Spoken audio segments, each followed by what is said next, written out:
বিসমিল্লাহির রহমানির রহিম। আসসালামু আলাইকুম। প্রিয় দর্শক শ্রোতা ভাই ও বোনেরা, আমি সাইদ হাসান, সত্যের পক্ষে ফর দি ট্রুথ।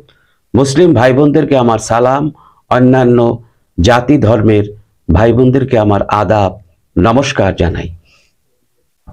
প্রিয় দর্শক শ্রোতা ভাই ও বোনেরা, বাংলাদেশকে ধ্বংসের পেছনে পশ্চিমা শক্তি তাদের হাত রয়েছে অনেকেই বলে, আমিও বলি, অস্বীকার করব না। কিন্তু সত্যিকার অর্থে বাস্তব চিন্তা করতে গেলে উঠে আসবে আন্তর্জাতিক বিশ্ববিখ্যাত শিক্ষিত কিছু বাংলাদেশে পয়দা হওয়া দালাল। এরা কিন্তু বাঙালি মায়ের ঘরে পয়দা হয়েছে, অর্থাৎ জন্ম হয়েছে, কিন্তু বিদেশিদের দালালি করতে গিয়ে কিছু সংখ্যক বাংলাদেশি কুত্তা এখন বিদেশি বিলেতি কুত্তা হয়ে গেছে। এই সকল বাংলাদেশি পয়দা হওয়া বিলেতি কুত্তারা, তারাই মূলত পশ্চিমা শক্তি। তাদেরকে বিভিন্ন রকম লোভ দেখিয়ে এই বাংলাদেশকে আন্তর্জাতিক বাটপার শিক্ষিত নামের কিছু দালাল, তারাই মূলত এই বাংলাদেশটার 12টা বাজিয়ে দিয়েছে। আমি মনে করি এই দালালরা যদি সরাসরি আল্লাহ পাকের তরফ থেকে যদি কোনো গজব ওদের প্রতি নাজিল না হয়, ততক্ষণ পর্যন্ত এই বাংলাদেশ আর কখনো কোমর সোজা করে দাঁড়াতে পারবে না। এরা যতদিন পর্যন্ত এই বাংলাদেশে থাকবে, ততদিন বাংলাদেশ ধ্বংস হতে থাকবে। কথাটা যে বললাম, অনেক চিন্তা ভাবনা করে কথাটা বললাম। আমরা কথায় কথায় পশ্চিমা শক্তি তাদের দোষ দেই। কেন তাদেরকে আমরা দোষ দেব? তাদের নামে বিভিন্ন রকম খারাপ মন্তব্য, প্রভাকাণ্ডা করি। কিন্তু কেন খারাপ মন্তব্য করি? পশ্চিমা শক্তিদের খেয়ে পরে কাজ নেই তো, তারা এই দেশের ক্ষতি করতে আসবে। অন্য দেশ কখনো এই বাংলাদেশ ধ্বংস করতে আসবে না।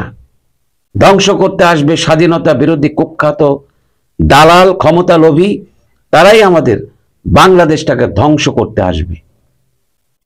আমি মনে করি পশ্চিমা শক্তি তারা আমাদের বাংলাদেশকে ধ্বংস করছে না। যারাই এই ধরনের মন্তব্য করছেন, তারা না বুঝে মন্তব্য করছেন। কেন বললাম? এই বাংলাদেশ ধ্বংসের মূলে হচ্ছে আন্তর্জাতিক বিশ্ববিখ্যাত কিছু দালাল। তারাই পশ্চিমা শক্তিদের লোভ দেখিয়েছে, তোমরা আমাদের বাংলাদেশে আসো, আমাদের বাংলাদেশে সোনার খনি আছে, তেলের খনি আছে, গ্যাসের খনি আছে, আর সকল প্রকার খনি যদি তোমরা নিয়ন্ত্রণ করতে পারো, তাহলে তোমরাও লাভবান হবে। আর আমরাও বিশ্ববিখ্যাত দালালেরা দালালি করে এই দেশটাকে নিয়ন্ত্রণ করে তোমাদেরকে ক্ষমতার মালিক বানাবো। আর আমরা সারা জীবন তোমাদের পশ্চিমা শক্তির দালালি করে তোমাদের পা চেটে চেটে খাবো। তোমরা ছাড়া এত মজা আমরা আর কোথায় গিয়ে পাবো? এই লোভ দালালেরা যখন পশ্চিমা শক্তিদের দেখায়, তখন কি তারা চুপচাপ ঠিক থাকতে পারে? কখনই চুপচাপ বসে ঠিক থাকতে পারবে না।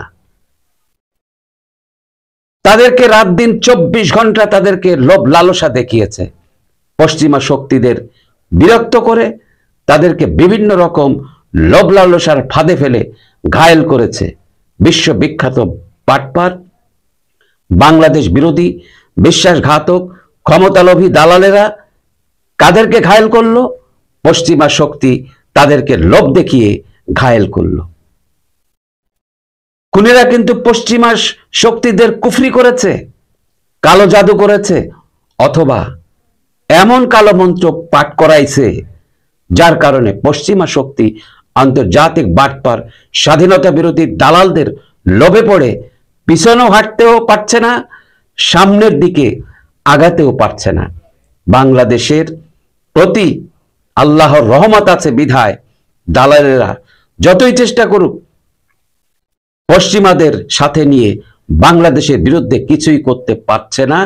তারা কিন্তু এখন টের পেয়ে কুত্তা পাগল হয়ে গেছে, কি করে নতুন কোন ফন্দি ফিকির করা যায়, পশ্চিমাদের ঘায়েল করা যায় কিনা।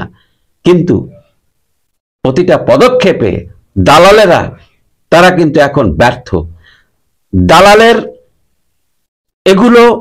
দালালেরা এগুলো বুঝতে পেরেছে, আবার নতুন করে পশ্চিমা শক্তিদের হাত করার চেষ্টা করছে, কিন্তু দালালদের কোনো প্রকার ফন্দি ফিকিরে কাজ হচ্ছে না। তারা কিন্তু এখন পুরোপুরি ব্যর্থ, কারণ তারা ইদানিং বুঝতে পেরেছে আমরা আর ক্ষমতায় থাকতে পারবো না, আমরা ক্ষমতায় আসতে পারবো না। সাধারণ জনগণ সেই শিক্ষা, বাংলাদেশ ধ্বংসকারী শিক্ষিত দালালদের কিছুটা শিক্ষা সাধারণ জনগণ দিয়েছে, যার কারণ তারা এখন এই দেশ থেকে পালানোর চেষ্টা করছে। কিন্তু সাধারণ জনগণের তাদের হিসাব নিকাশ ঠিকমতো বুঝিয়ে দেওয়া না পারা পর্যন্ত এই দেশ থেকে পালাবার কোনো সুযোগ পাবে না আন্তর্জাতিক বিশ্ব বাটপার শিক্ষিত নামের অশিক্ষিত দালালেরা। আমি বারবার তাদেরকে শিক্ষিত নামের অশিক্ষিত দালাল এই কারণে বলছি, তারা নিজেকে মনে করে আমরা অনেক বড় মাপের শিক্ষিত দালাল, কিন্তু যারা নিজেদের মাতৃস্থান, মাতৃভূমি, জন্মস্থান যারা ধ্বংস করতে পারে, তারাই সাধারণ জনগণের কাছে শিক্ষিত নামের অশিক্ষিত দালাল হয়ে খেতাব অর্জন করে এই বাংলাদেশ থেকে বিতাড়িত হবে। শুধুমাত্র সময়ের অপেক্ষা। প্রকৃত শিক্ষিত কখনো তার নিজের দেশকে এভাবে ধ্বংস করে দিতে পারে না, কখনো করবে না। যারা করে তারা লোভী, নিজের স্বার্থের জন্য, নিজের ক্ষমতার জন্য করে, জনগণের জন্য, বাংলাদেশের জন্য তারা কিছুই করবে না। বাংলাদেশের চিটার বাটপার যারা দালাল, পশ্চিমাদের খোঁচা মেরে তাদেরকে খারাপ বুদ্ধি দিয়ে যারা বাংলাদেশটাকে ধ্বংস করেছে, একটা স্থিতিশীল রাষ্ট্র যারা অস্থিতিশীল করেছে পশ্চিমারা, কিন্তু এখন তারা বুঝতে পেরেছে বাংলাদেশ নামে একটা রাষ্ট্র ছিল, খুবই সুন্দর সাজানো গোছানো একটি বাংলাদেশ, শেখ হাসিনার নেতৃত্বে গড়ে ওঠা আন্তর্জাতিক বিশ্বে নামকরা একটি বাংলাদেশ, যেই দেশ সম্পর্কে সারা বিশ্ব এবং যুক্তরাষ্ট্র আমেরিকা পর্যন্ত যে দেশটা সম্পর্কে তাদের ইতিবাচক ধারণা ছিল, সেই দেশটাকে যারাই এখন অস্থিতিশীল রাষ্ট্র হিসাবে যারা পরিণত করেছে, পশ্চিমা শক্তি তাদের আসল রূপ, আসল চেহারা এখন স্পষ্ট করতে পেরেছে। কারণ পশ্চিমা শক্তি বুঝতে পেরেছে একটি দেশকে ধ্বংস করে দেওয়ার পিছনের আন্তর্জাতিক বিশ্ববিখ্যাত দালালেরাই যে কোনো দেশের জন্য এরা বিপজ্জনক, এরা ভয়ঙ্কর। এই বিষয়টি এখন পশ্চিমা শক্তি উপলব্ধি করতে পেরেছে এবং তারা মনে করছে কি দরকার আছে একটা সাজানো গোছানো দেশকে এভাবে ধ্বংস করে দেওয়ার। না ভাই, তোদের মতো বিশ্ব বাটপার দালালদের কারণে একটা দেশ এভাবে ধ্বংস হয়ে যাক আমরা চাই না। পশ্চিমা শক্তি তাদের সেই আত্ম উপলব্ধি, আত্মপ্রকাশ ঘটেছে, তাদের মনের মধ্যে মায়া মমতার অনুভূতি ঢুকেছে। তাই তো ইদানিং বাংলাদেশ ধ্বংসকারী যে সকল দালাল ছিল, পশ্চিমা শক্তি তারা ডেকে নিয়ে পাছার মধ্যে কয়েকটি লাথি মেরে ঘাড় ধাক্কা দিয়ে বের করে দিয়েছে। বলেছে আবার যদি তোরা দালালি করতে আসিস, আমরাও তোদেরকে উচিত শিক্ষা দেব। এবং বাংলাদেশের সাধারণ জনগণের কাছে তোদেরকে ছেড়ে দেব। আর বাংলাদেশের জনগণ তোদেরকে কি করবে জানিস? বাংলাদেশের জনগণ তোদেরকে বনের হিংস্র প্রাণী হায়না দিয়ে তোদের মাংস টুকরো টুকরো করে খাওয়াবে। যদিও তোদের এই শাস্তি ছাড়া আর কোনো রক্ষা নেই, হয়তো কিছুদিন আগে, হয়তো বা কিছুদিন পরে শাস্তি পেতেই হবে।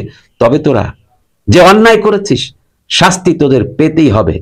বাংলাদেশের জনগণ তোদেরকে হায়না দিয়ে খাওয়াবে। কারণ তোদের মতো বাটপার দালালদের কারণে পৃথিবীর অনেক শক্তিধর রাষ্ট্রগুলি যুক্তরাষ্ট্র আমেরিকার বিরুদ্ধে চলে গেছে। তোদের মতো দালালদের খপ্পরে পড়ে আন্তর্জাতিক বিশ্বের অনেক বড় বড় শক্তিশালী রাষ্ট্রের চাপে রয়েছে পশ্চিমা শক্তি যুক্তরাষ্ট্র, আমেরিকা, শুধুমাত্র বাংলাদেশি দালালদের কারণে। বাংলাদেশ ধ্বংসকারী দালালেরা অনেক লাফালাফি করছিল, সেই লাফালাফি তাদের এখন আর নেই। দালালদের পাছার মধ্যে এমন লাথি মেরেছে, সেই লাথি খেয়ে আর কোনো নড়াচড়া করার কোনো উপায় নেই। দালালদের কোমর সহ পায়ের হাড্ডি ভেঙে দিয়েছে যুক্তরাষ্ট্র, আমেরিকা। এখন পাছা থাবলায় আর কান্দে, আর মনে মনে দুঃখের গান বান্দে। ভুল সবই ভুল, এই জীবনে যা করেছি সবই যেন ভুল, সবই ভুল। এই জীবনে যা করেছি সবই যেন ভুল, নিজের হোগা নিজেরাই মারছি, সবই যেন ভুল। ভুল সবই ভুল, মাফ কইরা দাও, আর হবে না ভুল। মাপ চাইলে আর কোনো কাজ হবে না। দালালেরা কঠিনভাবে ধরা খেয়েছে, তারপরেও দালালদের দালালি এখনো পর্যন্ত বন্ধ হয় নাই। প্রিয় দর্শক শ্রোতা, ভাই ও বোনেরা, বাংলাদেশের স্বাধীনতা বিরোধী কিছু বিশ্ববিখ্যাত দালাল যারা দেশটাকে যেভাবে ধ্বংস করে দিয়েছে, যেভাবে সাধারণ জনগণকে জিম্মি করে রেখেছে, এ বিষয়ে দালালদের পরিণতি সামনে কি হতে পারে আপনাদের সুন্দর মতামত কমেন্টে জানাবেন। চ্যানেলটি সাবস্ক্রাইব করবেন, এই আশা রেখে বিদায় নিচ্ছি। সবাই সুস্থ থাকবেন, ভালো থাকবেন। আল্লাহ হাফেজ। আসসালামু আলাইকুম।